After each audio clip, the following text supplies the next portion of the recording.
Here is Colonel Doug McGregor, a former senior advisor to the Secretary of Defense. Thank you for joining us. Why do you think Putin is doing this? What is his end game? Well, Vladimir Putin is carrying through on something that he's been warning us about, at least for the last 15 years, which is that he will not tolerate U.S. forces or their missiles on his borders, much as we would not tolerate Russian troops and missiles in Cuba. And we ignored him, and he finally acted. He was not going to allow Ukraine under any circumstances to join NATO. And what's happened now is that the battle in eastern Ukraine is really almost over. All the Ukrainian troops there have been largely surrounded and cut off.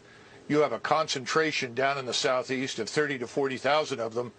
And if they don't surrender within the next 24 hours, I suspect that the Russians will ultimately annihilate them. That's why Zelensky is meeting with Putin's representatives right now. The game is over.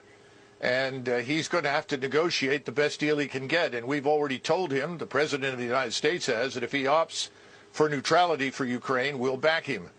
And I think that Vladimir Putin will do that for Western Ukraine. That is the Ukraine beyond the Dnieper River. But behind it in the east, where he is now, I'm not sure what he has planned there, whether he forms another republic, annexes it into Russia, because historically it has been Russian.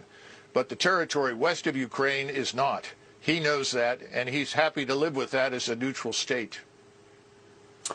I am not a military expert. I'm not even an expert on geography. But if he takes Ukraine and Ukraine abuts Poland, then he's going to have a NATO country abutting him. So if that's what he doesn't want, then isn't he going to just have to keep going until he runs out of NATO countries?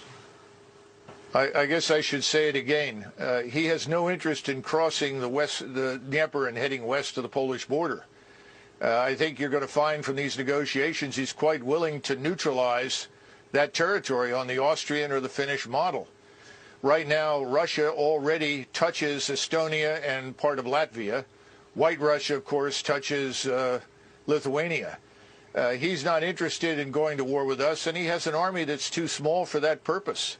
And he knows it. His economy is smaller than that of South Korea's.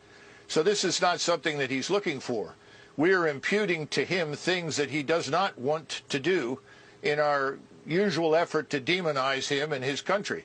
We need to remember that Ukraine is fourth from the bottom of 158 countries in the world as corrupt. Russia is perhaps 3 or 4 places above them.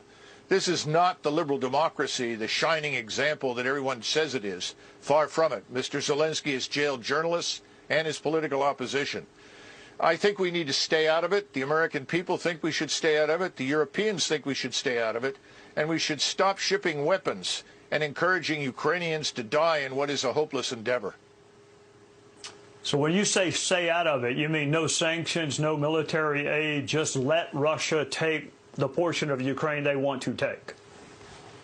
Yes, absolutely. I see no reason why we should fight with the Russians over something that they have been talking about for years. We simply chose to ignore it.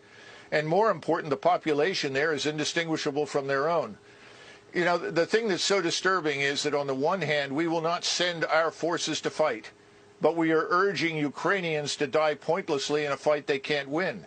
We're going to create a far worse humanitarian disaster than anything you've seen thus far if it doesn't stop. Thank you for joining us.